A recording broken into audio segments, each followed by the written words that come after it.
ব্যাংককের আকাশে সূর্য যখন গোধূলির ছায়া ফেলছিল, তখন এক গোপন কক্ষে রাজনীতি লিখে ফেলছিল এক ইতিহাসের মোড়।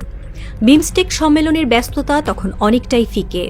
রাষ্ট্রপ্রধানদের ব্যস্ত সূচি আর প্রোটোকলের বাইরে একটি বৈঠক হঠাৎ করে আলোচনার কেন্দ্রে উঠে এলো। ভারতের প্রধানমন্ত্রী নরেন্দ্র মোদী ও বাংলাদেশের প্রধান উপদেষ্টা ড. মোহাম্মদ ইউনূসের মুখোমুখি সাক্ষাৎ। কোনো প্রেস কনফারেন্স ছিল না, ক্যামেরার সামনে হাসিমুখে ছবিও তোলা হয়নি। কিন্তু ভেতরে বন্ধ দরজার আড়ালে যা হয়েছিল তা দুই দেশের ইতিহাসকে শুধু নতুন মোড়ই দেয়নি, তা কিছু সম্পর্ককে বিসর্জন করেছে আর কিছু ভবিষ্যতের প্রতি আশ্বাস দিয়েছে। দুই নেতা করমর্দন করলেন।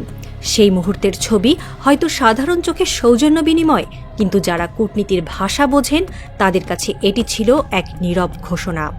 যেখানে একসময় শেখ হাসিনাই ছিলেন ভারত নির্ভর বাংলাদেশের মুখ, আজ সেখানে ভারত হাত বাড়াচ্ছে এমন একজন নেতার দিকে যিনি কোনো দল করেন না, কিন্তু যিনি নিজের অবস্থানে আন্তর্জাতিকভাবে গ্রহণযোগ্য ও নৈতিকতায় প্রশ্নাতীত। মোদী ধীরে স্বর নামিয়ে এসে বললেন, হাসিনার সঙ্গে ভারতের সম্পর্ক ছিল বন্ধুত্বপূর্ণ, কিন্তু আপনার প্রতি তার আচরণ আমাদের পছন্দ হয়নি। ভারত সবসময় আপনাকে সম্মান করেছে। এই একটি বাক্যই অনেক কিছু বলে দিল। ভারতের প্রতি চরম অনুগত, প্রতিটি বিতর্কে চুপ থাকা, সীমান্ত হত্যা, তিস্তা পানি নিয়ে না বলা, এসবের মধ্যেই শেখ হাসিনার পররাষ্ট্রনীতি দাঁড়িয়েছিল এক ধরনের স্বৈরসম্মতির ওপর। আওয়ামী লীগের ভরসা ছিল ভারত সবসময় পাশে থাকবে, কিন্তু রাজনীতি, বিশেষ করে বৈশ্বিক কূটনীতি, কখনো আবেগ দিয়ে চলে না। এটি চলে প্রয়োজন, স্বার্থ ও সময়মতো অবস্থান বদলের পেশাদারিত্ব দিয়ে। যে ভারত একদিন হাসিনার পাশে ছিল, আজ সে ভারত বলছে, আমরা ড. ইউনূসের পাশে আছি। এই বার্তা যতটা ড. ইউনূসের প্রতি সম্মানের, তার চেয়েও বেশি হাসিনার প্রতি অরাজনৈতিক অবসরের চূড়ান্ত নির্দেশনা। ভারতের কোনো এক নিরাপদ জায়গায়, রাষ্ট্রীয় নিরাপত্তার ছায়ায় গৃহবন্দী না হলেও কার্যত নির্বাসিত অবস্থায় আছেন শেখ হাসিনা। তার চারপাশে লোকজন থাকলেও বাস্তবতা তাকে দিন দিন নিঃসঙ্গ করে তুলছে। যখন মোদী ইউনূস বৈঠকের ফুটেজ ও প্রতিক্রিয়া পৌঁছায় তার কাছে, তখন তার মুখে ছিল এক ধরনের নিরাবেগ স্তব্ধতা।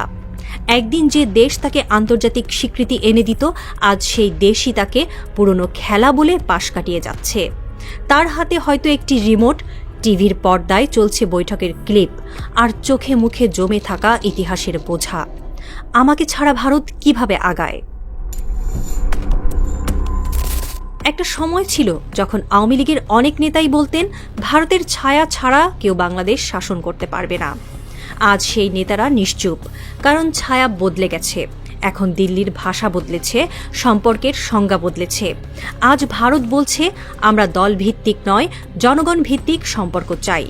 এই কথাটি আওয়ামী লীগের রাজনৈতিক মেরুদণ্ডেই যেন আঘাত এনেছে, কারণ এটাই তাদের মূল ভিত্তি ছিল। ভারতীয় সমর্থনই ক্ষমতা টিকিয়ে রাখার অব্যর্থ ওষুধ। এখন সেই ওষুধ নিষ্ক্রিয়। ড.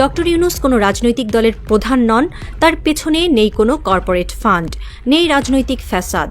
তবুও তিনি আজ বাংলাদেশের সবচেয়ে আলোচিত, সবচেয়ে বিশ্বাসযোগ্য এবং সবচেয়ে সম্মানিত নাম। তিনি একটি এথিক্যাল কূটনৈতিক পথ দেখাচ্ছেন। ভারতের সঙ্গে সম্পর্ক রাখতে চান, কিন্তু তার সমতা, ন্যায় ও পরস্পরের স্বার্থে। আর মোদির কাছ থেকে সেই সম্মানটুকুই তিনি পেয়েছেন। যেখানে শেখ হাসিনা তার শাসনকাল জুড়ে আপোষ করেছেন, সেখানে ইউনূস বলেছেন, আমি মাথা নত করব না, বাংলাদেশ আর নীরব থাকবে না। বাংলাদেশের জনগণ দেখেছে তাদের সঙ্গে কি হয়েছে। তারা দেখেছে কিভাবে ভোটবিহীন শাসন চলে, কিভাবে দুর্নীতি, গুম, হামলা আর ভয় দেখিয়ে পুরো রাষ্ট্রকে এক ব্যক্তির শাসনে বন্দী রাখা হয়। আজ সেই জনতাই বলছে, আমরা অপেক্ষা করছি শতাব্দীর সেরা বিচার দেখার জন্য। শেখ হাসিনা শুধু এক সাবেক প্রধানমন্ত্রী নন, তিনি এখন এক প্রতীকের রূপ নিয়েছেন, এক শাসকের, এক নীরব নৃশংসতার, এক নিঃশব্দ জুলুমের। আর তার বিপরীতে ইউনূস হচ্ছেন একজন প্রতিশ্রুতির নাম, যিনি বলছেন, বিচার আসবেই, ইতিহাসকে থামানো যাবে না। বিশ্ব রাজনীতি যখন এশিয়ার দিকে নজর দিচ্ছে, তখন ভারত নিজের আঞ্চলিক অবস্থান নতুন করে সাজাচ্ছে। তারা এখন আর একদলীয় কর্তৃত্বশীল সরকারকে সমর্থন করে না। তারা চায় স্থিতিশীল, গ্রহণযোগ্য, বৈশ্বিক মানসম্পন্ন নেতৃত্ব। এই কাঠামোতে হাসিনার জন্য আর স্থান নেই। আর এই কারণে ভারতের মোদি নিজেই ইউনূসের পাশে দাঁড়িয়ে দিলেন এক ঐতিহাসিক বার্তা। বাংলাদেশ এখন নতুন নেতৃত্বের দিকে হাঁটছে এবং আমরা সঙ্গে আছি।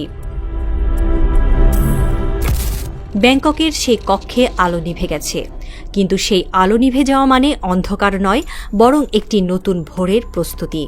ইউনূস যেখানে দাঁড়িয়েছেন সেটি শুধু রাজনৈতিক মঞ্চ নয়, এটি নৈতিক নেতৃত্বের প্রতীক। মোদি যখন বলছেন আপনার প্রতি অসম্মান আমরা মেনে নেইনি, তখন বাংলাদেশ আর আগের বাংলাদেশ নেই। হাসিনার জন্য এই গল্প শুধু নির্বাসনের নয়, এটি তার রাজনৈতিক মৃত্যুদণ্ডের নিঃশব্দ ঘোষণা। আর ইউনূস, তিনি এখন শুধু একজন উপদেষ্টা নন, তিনি সময়ের প্রতিশ্রুতি। দরজার ওপারে অন্ধকার গাঢ় হচ্ছে, বাইরে একটি ছায়া নড়ে উঠল। শেখ হাসিনা ভারতের কোনো এক অন্ধকার প্রকোষ্ঠে হতাশায় মুষড়ে পড়েছেন। তার প্রধানমন্ত্রিত্বের শেষ অধ্যায় কি এখানেই শেষ, নাকি বাংলাদেশের মাটিতে তার জন্য অপেক্ষা করছে একটি ফাঁসির দড়ি? সময়ের গর্ভে লুকিয়ে আছে উত্তর।